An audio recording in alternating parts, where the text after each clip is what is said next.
Welcome to Living Fuel TV. I'm Craichy. What is the most difficult physical accomplishment you've ever accomplished? Well, today you may have to rethink that because I'm going to introduce you to Mr. Ironman, Christian Isakson. God bless you, Christian. How you doing? Thanks for coming out, brother. Thanks for bringing me here, and thanks for having me here. It's awesome. I'm humbled to be here. Thank you. Christian just accomplished a feat that few in the world has ever done.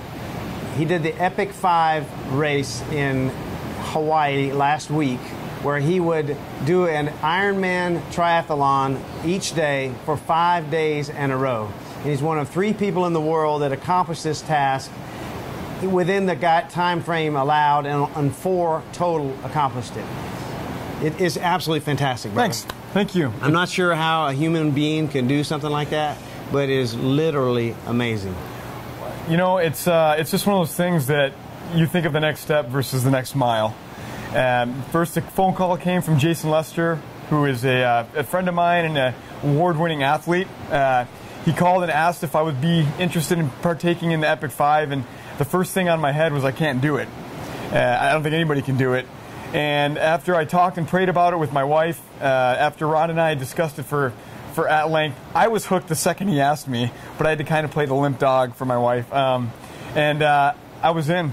I wanted to use it as a platform to raise awareness for some things that I felt passionate about. I've spent some time in Haiti over the past year. I've also worked with some people from Vegas with XXX Church, which is an anti-pornography campaign, and the Epic 5 was a good platform for me to be able to use such a magnificent feat to show the magnificent power of God that we both serve, and try to help a magnificent cause. Well, that's fantastic. You know, I consider you a true American hero in a number of ways, brother. For one, you served in the military. Yep. You're a medic. Medic in the Army. Yep. For a couple years, I was a medic. And now you're a fireman and a paramedic. Yes, sir. So you really are serving the nation, and I just want to say God bless you. Well, thanks. Thank you for that alone. Thank you. But the life lessons that we're going to get from these interviews are just exciting, and so we're going to do a series here, and we're going to get into the details of how this is accomplished. Because, first let's say, how long is the swim? 2 miles? So the Ironman, an iron distance race, consists of a 2.4 mile swim, followed by a 112 mile bike, and then a 26.2 mile run. Okay, so just keep that in mind. He did that every day for 5 days in a row. So there's numerous life lessons going to come out of this, but let's hear your story. Let's see where you came from. What's my background? Yeah, I grew up in Michigan. I grew up in Detroit. My dad was a firefighter. Moved to the Upper Peninsula. My mom and my dad had kind of a sordid relationship, and they separated before I went into the military. I went into the military and served for a couple years in Europe as a medic. I was married to my high school sweetheart. I've known Rhonda more than over half my life. I'm 37 years old, and I've known her since I was 12 years old. That is fantastic. I'm more attracted to her today than I was the first day I saw her. That's awesome. We got married young. I was 19. I have a 16-year-old girl named Evelyn and a 10-year-old son named Ian.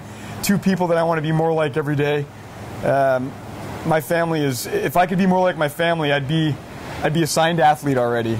Though they have the characteristics and the qualities that I want to reflect.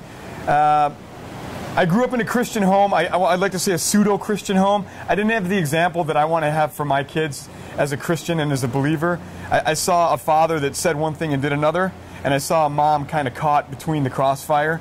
So I swore that when I was married, that I would get my life right with Christ, my head straight, and I would be the example that I think Christ was for us to follow to my children.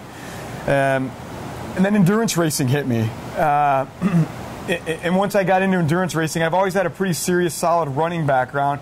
But once endurance racing hit, around the age of 30, I wanted to raise funds for a Romanian orphanage that enabled kids to have a bath once a week.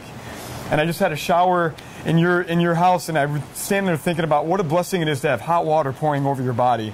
And I raised about $4,000 for these kids for a Living Clean ministry in Romania, and that spiraled into another ministry that I got involved in, which spiraled into Haiti, which spiraled into Triple X Church, which now is spiraling into cancer research. So I think the reason why I do so well in endurance sports is I always have a cause that I can direct my pain and my focus to when the hurting starts. That is a beautiful thing. Yep. You know, it's interesting that, you know, you're hardwired to help others. It's amazing. You know, you grew up in, you said, a Christian home that made you want nothing to do with Christianity. Right, dysfunctional. It's dysfunctional. I mean, there's a lot of dysfunctional families, but still, even though you didn't want anything to do with Christianity at the time, you still went into, you know, being a medic, helping other people, and being a fireman and a paramedic, and all these things for these various ministries. That is really fantastic. Yeah, I think you know, I've said this throughout Hawaii when people talk to me.